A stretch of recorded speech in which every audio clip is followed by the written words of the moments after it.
नमस्कार,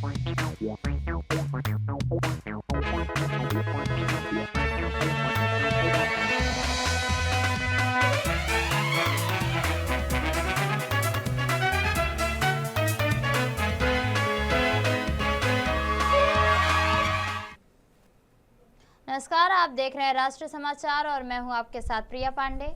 पहले एक नजर हेडलाइंस पर। प्रधानमंत्री नरेंद्र मोदी की ऐतिहासिक इजरायल यात्रा, 27 समझौते, विशेष रणनीतिक साझेदारी को नई ऊंचाई, जल्द होगा भारत इजरायल FTA। राष्ट्रपति द्रौपदी मुर्मू की ऐतिहासिक उड़ान, जैसलमेर में प्रचंड हेलीकॉप्टर की सह पायलट बनी, वायु शक्ति 2026 युद्धाभ्यास में करेंगी शिरकत।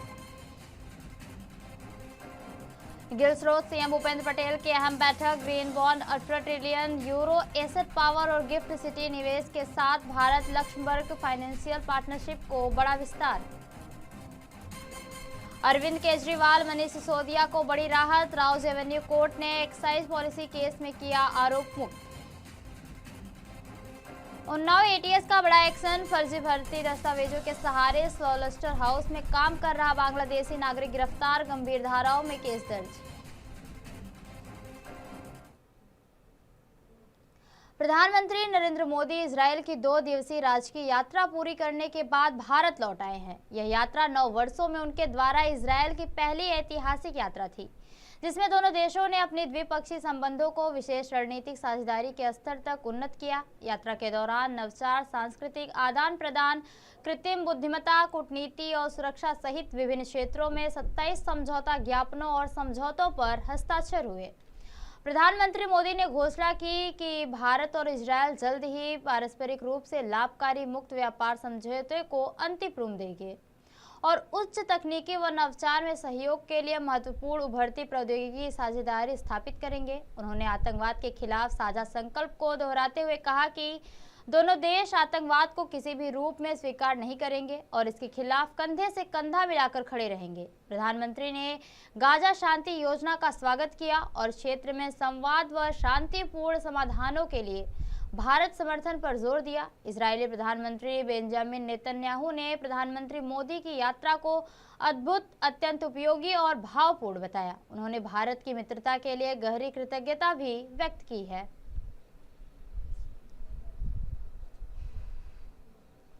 राष्ट्रपति द्रौपदी मुर्मू ने आज राजस्थान के जैसलमेर वायुसेना स्टेशन से स्वदेशी हल्के लड़ाकू हेलीकॉप्टर प्रचंड में सह पायलट के रूप में ऐतिहासिक उड़ान भरी। वे प्रचंड में उड़ान भरने वाले देश की पहली राष्ट्रपति बन गई। वायुसेना स्टेशन पहुंचने पर अधिकारियों ने उन्हें हेलीकॉप्टर की विशेषताओं की जानकारी दी। इसके बाद उन्होंने समूह कप्तान NS बहुआ के साथ कॉकपिट में बैठकर सीमावर्ती क्षेत्रों और पोखरण फील्ड फायरिंग क्षेत्र का हवाई निरीक्षण किया। उड़ान के दौरान राष्ट्रपति ने कॉकपिट से सलामी भी दी। इससे पहले भी राष्ट्रपति मुर्मू लड़ाकू विमान सुखोई और राफेल में उड़ान भर चुकी हैं। पाकिस्तान सीमा के निकट पोखरण फील्ड फायरिंग क्षेत्र में आज शाम वायुसेना का सबसे बड़ा युद्धाभ्यास वायु शक्ति 2026 आयोजित होगा, जिसमें सशस्त्र बलों के सर्वोच्च कमांडर के रूप में राष्ट्रपति की उपस्थिति होगी।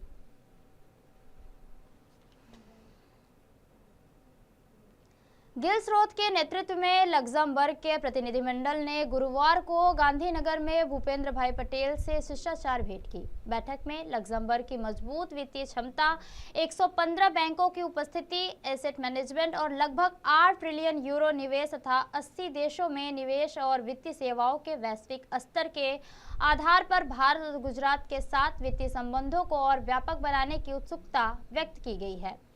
मुख्यमंत्री भूपेंद्र पटेल ने कहा कि गुजरात नरेंद्र मोदी के नेतृत्व में सुदृढ़ वित्तीय प्रबंधन वाला राज्य है और ग्रीन एनर्जी तथा ग्रीन ग्रोथ में अग्रणी बनने के लिए तैयार है। उन्होंने लग्जमबर्ग की ग्रीन बॉन्ड और ग्रीन फाइनेंसिंग क्षेत्र की विशेषज्ञता का लाभ गुजरात को दिलाने पर चर्चा की। मुख्यमंत्री ने यह भी उल्लेख किया कि रिन्यूएबल ग्रीन एनर्जी और मिशन लाइफ के विजन को म्युनिसिपल ग्रीन बॉन्ड्स, दीर्घकालिक इंफ्रास्ट्रक्चर और निवेश और डेवलपमेंट के माध्यम से साकार किया गया है तथा इस दिशा में आपसी सहयोग की संभावनाएं तलाशने का आग्रह किया। वित्त मंत्री गिलस्रोत ने बताया कि अंतर्राष्ट्रीय वित्तीय सेवा केंद्र प्राधिकरण और वित्तीय क्षेत्र पर्यवेक्षी आयोग के बीच हुए MOU से भारत लग्जमबर्ग वित्तीय सहयोग और अधिक सुदृढ़ हुआ है। तथा गुजरात की वैश्विक वित्तीय कनेक्टिविटी को बल मिला है। उन्होंने गिफ्ट सिटी में अंतर्राष्ट्रीय वित्तीय क्षेत्र में निवेश बढ़ाने की प्रतिबद्धता भी जताई। मुख्यमंत्री ने प्रतिनिधिमंडल को जनवरी 2027 में आयोजित वाइब्रेंट गुजरात वैश्विक शिखर सम्मेलन सहित वर्ष 2026 में प्रस्तावित वाइब्रेंट गुजरात रीजनल कॉन्फ्रेंस में भाग लेने का भी आमंत्रण दिया है।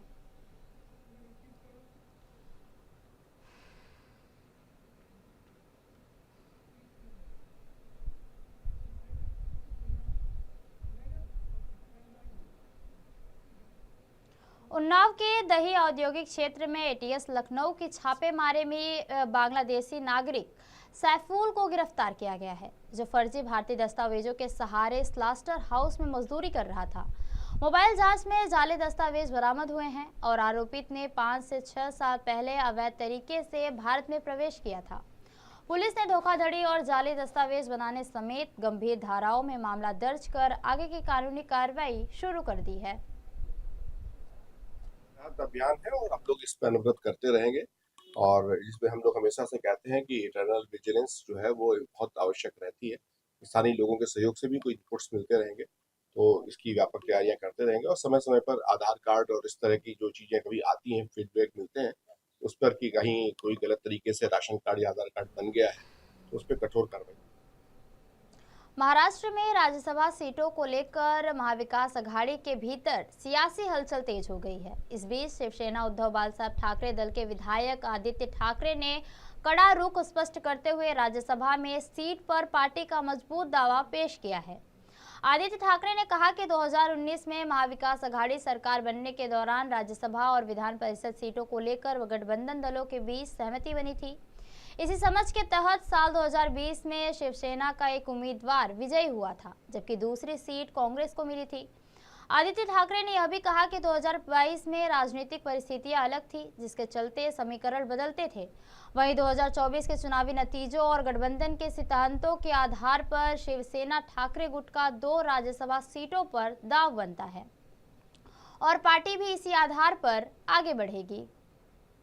हम इंडिया अलायंस में जो बात करते आए हैं अभी तक यही है बात कि जो एमवीए बना उसमें एक ही प्रिंसिपल था कि रोटेशन पे ये सब राज्यसभा हो, विधान परिषद हो, ये सारी चीज़ें डिस्कस होती जाएगी और न्यूमेरिकल स्ट्रेंथ पे होगी। 2019 में जो हमारी सरकार बनी उसके बाद 2020 में पहली 2 सीटें आई, तब हमारी एक उम्मीदवार राज्यसभा में चुन की गई और दूसरी जो उम्मीदवार थी वो फौजिया जी, राष्ट्रवादी कांग्रेस से जो रिक्वेस्ट आई उनकी रिक्वेस्ट पे हमने उनको चुना के भेजा। अभी जो दूसरा आया, जो पहली हमारी सीट आने वाली थी 2020 में, वो हमें 2022 में ली, लेकिन हमारे जो उम्मीदवार थे वो हार गए। 2024 में कांग्रेस का टर्न था, 24 में चुनाव हुए, अभी न्यूमेरिकल स्ट्रेंथ बदल गई है, हम सबसे हाईएस्ट है, फिर कांग्रेस है, फिर राष्ट्रवादी है। और इसी हालात में अगर आप एमवीए के प्रिंसिपल से जाओ तो हमारी जो 2 सीटें हैं उस पर हम कायम हैं, हमारा दावा कायम है और हम वैसे ही आगे जाने वाले हैं, क्योंकि यही बात है कि कांग्रेस हो या इंडिया अलायंस हो, जो भी अभी इंडिया अलायंस में है, उनके सारे आंदोलन में शिवसेना सबसे आगे रही है। फिर वो देश के अदानीकरण हो, धारावी को बेचने का प्रयास हो या महाराष्ट्र और मुंबई पे होने वाला अन्याय हो, उसके खिलाफ हम आवाज़ उठाते आए हैं। इंडिया के हर एक आंदोलन में आगे रहे, फिर वो भले वॉकआउट हो, स्टेज पे हो, और यही बात हम दावे के साथ कह सकते हैं कि ये दोनों सीट हमारी है और इसको हम आगे लेके जाएंगे। कोई भी कुछ कहे, हम इसको आगे लेके जाएंगे। फाइनल डिसीजन ये पार्टी डिसीजन होगा। अरविंद केजरीवाल और मनीष सिसोदिया को दिल्ली एक्साइज पॉलिसी से जुड़े सीबीआई मामले में बड़ी राहत मिली है। आम आदमी पार्टी के दोनों नेताओं सहित 23 आरोपियों को राउज एवेन्यू कोर्ट के स्पेशल जज जितेंद्र सिंह ने आरोप मुक्त कर दिया है। अदालत ने कहा कि आबकारी नीति में किसी व्यापक साजिश या आपराधिक इरादे का ठोस प्रमाण नहीं मिले। सुनवाई के दौरान कोर्ट ने सीबीआई को फटकार लगाते हुए चार्जशीट और कथित कबूलनामे से जुड़ी प्रक्रियात्मक खामियों पर भी नाराजगी जताई। फैसला सुनते ही कोर्ट कक्ष में केजरीवाल और सिसोदिया ने अपने वकील से गले मिलकर खुशी जताई। में राउज एवेन्यू के स्पेशल कोर्ट ने सारे मुजरिमों को बरी कर दिया है और ये बरी तब किया है जबकि सारे साक्ष्य, सारे evidence, everything which they have to say, all statements have been seen, perused by the court, and after perusing everything, it is not a apprehension, it is not a suspicion, it is a court who has gone through everything and after going through everything, every statement, every document, it has held that there is no charge which is made out against Mr. Kejriwal and the other accused person, which includes Mr. Manish Sisodia. पिछले कुछ सालों से Bharatiya Janata party जिस तरह से शराब घोटाला कर रही थी और हमारे ऊपर आरोप लगा रही थी, आज कोर्ट ने सारे आरोप खारिज कर दिए और जितने भी एक्यूज्ड थे सबको डिस्चार्ज कर दिया। हम हमेशा कहते थे सत्य की जीत होती है, हमें भारतीय न्याय प्रणाली पे भरोसा है। मैं जज साहब का बहुत बहुत शुक्रिया अदा करता हूं जिन्होंने हमारे साथ न्याय किया, सत्य की जीत हुई। मैं हमेशा कहता था कि भगवान हमारे साथ है। मोदी जी ने और अमित शाह जी ने मिलके आजाद भारत का सबसे बड़ा राजनीतिक षड्यंत्र रचा। आम आदमी पार्टी को खत्म करने के लिए आम आदमी पार्टी के सबसे बड़े 5 नेताओं को जेल में डाल दिया गया। यहां तक कि सिटिंग चीफ मिनिस्टर, जो आज तक भारत के इतिहास में कभी नहीं हुआ, सिटिंग चीफ मिनिस्टर को उसके घर से घसीटकर जेल में डाला गया और 6 महीने तक जेल में रखा गया। हमारे उप मुख्यमंत्री मनीष सिसोदिया जी, उनको लगभग 2 साल तक जेल में रखा गया। पूरा का पूरा फर्जी केस था। हमारे ऊपर कीचड़ फेंका गया। 24 घंटे टीवी चैनलों के ऊपर डिबेट चलते थे, खबरें दिखाई जाती थी केजरीवाल भ्रष्ट है, केजरीवाल भ्रष्ट है।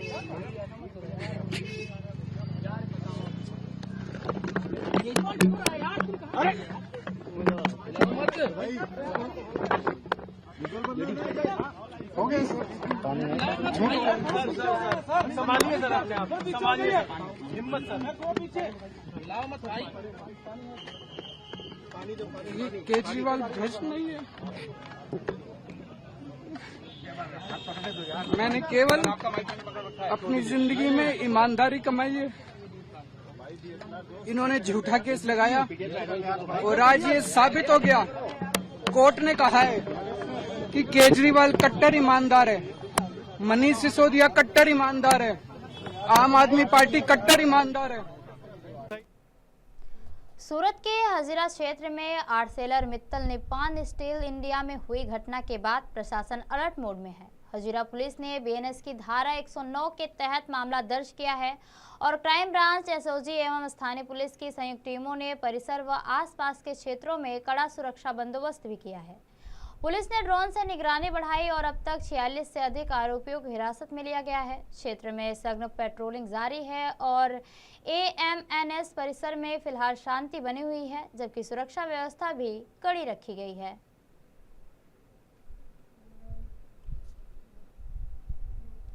चतरा में नगर परिषद चुनाव की मतगणना सुबह 8 बजे से शुरू हुई है। चतरा कॉलेज स्थित मतगणना केंद्र को पुलिस छावनी में तब्दील किया गया है और सुरक्षा के पुख्ता इंतजाम भी किए गए हैं। एसएबी और झारखंड पुलिस के जवान तैनात हैं, जबकि मेटल डिटेक्टर से जांच के बाद ही प्रत्याशी, अभिकर्ता और कर्मी परिसर में प्रवेश कर रहे हैं। जिला निर्वाचन पदाधिकारी और एसएसपी खुद पल पल की निगरानी कर रहे हैं। मतगणना 14 टेबलों पर 3 राउंड में चल रही है और परिणाम दोपहर तक आने की संभावना भी जताई जा रही है।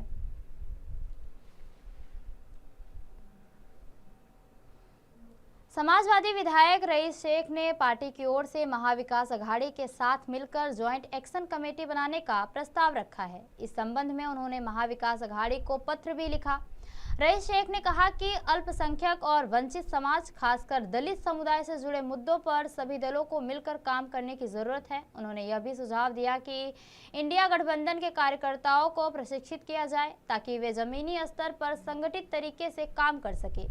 उन्होंने अवैध रूप से रह रहे बांग्लादेशी नागरिकों के मुद्दे पर कहा कि उनकी पहचान कर कार्रवाई करना सरकार की जिम्मेदारी है, लेकिन सामाजिक सौहार्द और कानून व्यवस्था बनाए रखने के लिए सभी दलों को एक साथ आकर संयुक्त प्रयास करने चाहिए। मैंने आज एक पत्र इंडियन नेशनल कांग्रेस के जो प्रदेश अध्यक्ष हर्षवर्धन सपकाल साहब, शरद चंद्र पवार एनसीपी के जो अध्यक्ष है शशिकांत शिंदे जी, खासदार संजय राउत जी को लिखा है कि अप्रैल में जो एसआईआर हो रहा है उसका उद्देश्य भारतीय जनता पार्टी और सरकार का है कि सेक्युलर मतों को कम करे अल्पसंख्यक, दलित, ओबीसीज और जो वंचित समाज है उनके वोटों को कम करने के उद्देश्य से एसआईआर लाया गया है। ये मेरा ठाम मत है। और आप बिहार में देखिए, उत्तर प्रदेश में देखिए, वेस्ट बंगाल में देखिए, असम में देखिए, कई भारी मात्रा में जो है गरीब तबके के वोट, महिलाओं के वोट काटे जा रहे हैं। मैंने एक पत्र द्वारा ये कहा है कि एक हमको जॉइंट एक्शन कमेटी बनानी चाहिए। जितनी सेक्युलर पार्टीज़ है, चाहे इंडिया अलायंस, चाहे महाविकास आघाड़ी कहिए उसको, या जितने सेक्युलर माइंड के लोग हैं, सिविल सोसाइटी है, सबको इकट्ठा कर कर जो है हमारे कार्यकर्ताओं की ट्रेनिंग, लोगों तक इसकी इन्फॉर्मेशन पहुंचाने का काम हमको करना है। इसलिए आज मैंने पत्र लिखा है। और आप देखोगे कि पिछले 2 महीने से भारतीय जनता पार्टी के कुछ ऐसे नेता हैं जो एक वातावरण निर्मित कर रहे हैं, एक वातावरण बनाने की कोशिश कर रहे हैं महाराष्ट्र में, बांग्लादेशी के नाम से, रोहिंग्या के नाम से, कि एक वातावरण निर्मित हो जाए कि बहुत सारे बांग्लादेशी, बहुत सारे रोहिंग्या हैं और नाम डिलीट किया जाए। मैं कहता हूं कि अगर महाराष्ट्र के अंदर एक व्यक्ति भी बांग्लादेशी या रोहिंग्या या किसी और देश का है तो उसको आइडेंटिफाई करना, उसको डिपोर्ट करना सरकार की जवाबदारी है। होम मिनिस्ट्री कोई डेटा देता नहीं, लेकिन एक वातावरण निर्मित, एक माहौल बनाने की कोशिश भारतीय जनता पार्टी के नेताओं से की जा रही है। एसआईआर के पहले मैंने यही कहा है कि हम सब इकट्ठा होकर एक ताकत बनकर जॉइंट एक्शन कमेटी बनाकर एसआईआर में महाराष्ट्र में काम करें। इस उद्देश्य से मैंने अपने वरिष्ठ नेताओं को ये पत्र लिखा है। नीतीश राणे का कहना है कि जो मदरसे हैं उनका वहाँ पर ऑडिट होना चाहिए, वहाँ पर आतंकवादी पनप रहे हैं और जिस तरीके से उत्तर प्रदेश और असम में जो कार्रवाई हुई मदरसों पर वो यहाँ होनी चाहिए। देखिए, ये पुरोगामी महाराष्ट्र है, प्रोग्रेसिव स्टेट है। जिस तरह से नीतीश जी बार बार ये बातें करते हैं, मैं उनको दावत देता हूँ कि किसी भी मदरसे में मेरे साथ चले और अपना जो अज्ञान है उसको दूर करें। बागपत के बड़ौद शहर कोतवाली क्षेत्र में छपरौली चुंगी के पास मरम्मत के दौरान वेल्डिंग की चिंगारी से एक बाइक में भीषण आग लग गई, जिससे अफरा तफरी मच गई।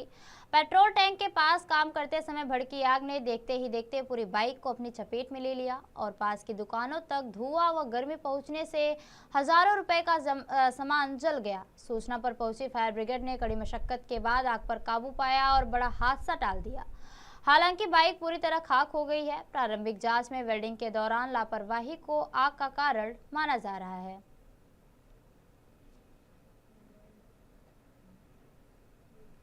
विजय देवरकोंडा और रश्मिका मंदाना की शादी की रस्में पूरी हो गई हैं। फैंस की पसंदीदा विरोस जोड़ी अब हमेशा के लिए एक दूसरे की हो गई हैं।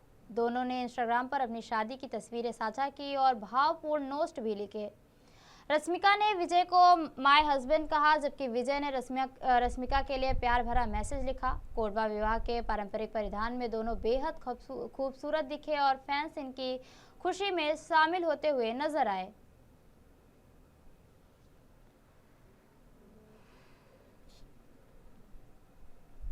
अरवली जिले के इंद्रासी बांध जलाशय के मध्य स्थित स्वयंभू भुवनेश्वर महादेव मंदिर आस्था का प्रमुख केंद्र बन चुका है। मंदिर में प्रतिष्ठित शिवलिंग विराजमान है और श्रावण मास में विशेषकर सोमवार को हजारों श्रद्धालु जल और दूध से अभिषेक करने आते हैं। हर हर महादेव के जयकारों से भक्तिमय वातावरण बन जाता है, जो दूर दराज के श्रद्धालुओं को आकर्षित करता है। गुजरात सरकार ने इस पवित्र धाम को धार्मिक पर्यटन केंद्र के रूप में विकसित करने के लिए आधुनिक अतिथि गृह और बेहतर रास्तों का निर्माण किया है, जिससे श्रद्धालुओं को शांतिपूर्ण पूजा अर्चना और गहन आध्यात्मिक अनुभव का अवसर मिलेगा।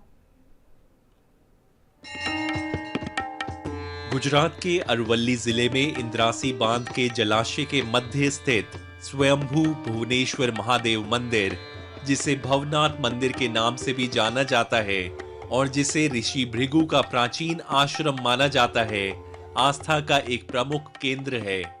तीर्थयात्रियों की सुविधाओं के विस्तार और विरासत संरक्षण को प्राथमिकता देते हुए गुजरात सरकार इस पवित्र धाम को एक उभरते धार्मिक पर्यटन केंद्र के रूप में विकसित कर रही है। નાના નાના ઘણા બધા મંદિરો પ્રાચીન જે છે એમના સંરક્ષણ, એમના વિકાસ અને યાત્રિકો માટે અદ્યતન સુવિધાઓ માટે પણ સરકાર એમાં કામ કરી રહી છે।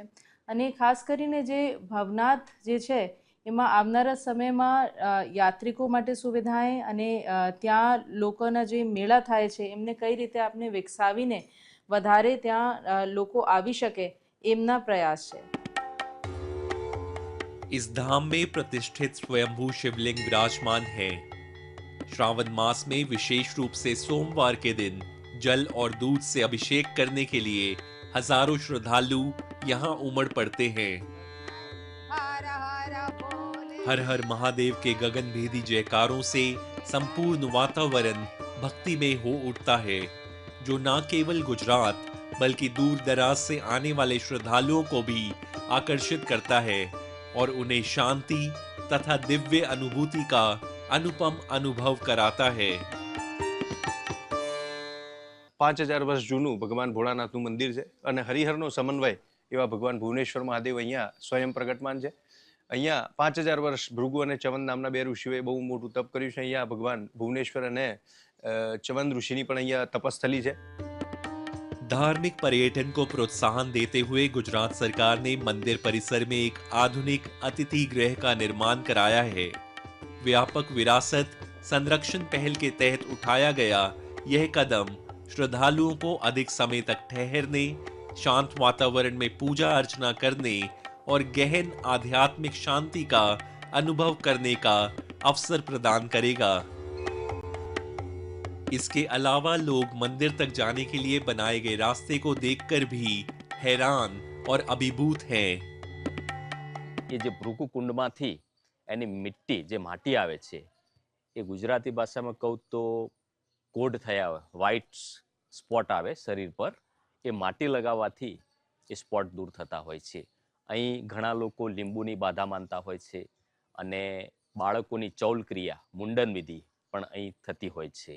અમને અહીંયા બહુ શ્રદ્ધા છે, અમે વર્ષમાં એકવાર આવીએ છીએ અને અહીંયા મેળો પણ ભરાય છે અને આ સ્વયંભૂ શિવલિંગ છે એટલે તમને આના દર્શન કેદારનાથથી પણ જેટલા જ તમને અહીંયા દર્શન થાય છે એટલે અહીંયાનું મહત્વ બહુ જ છે। प्राकृतिक सौंदर्य और आधुनिक आधारभूत संरचना के सुंदर समन्वय के साथ अरवल्ली जिले के भिलोड़ा में स्थित भुवनेश्वर महादेव मंदिर एक प्रमुख आध्यात्मिक केंद्र के रूप में उभर रहा है। तो ये थी अब तक की खास खबरें। देश और दुनिया की तमाम खबरों के लिए बने रहिए राष्ट्रीय समाचार के साथ। तब तक के लिए नमस्कार।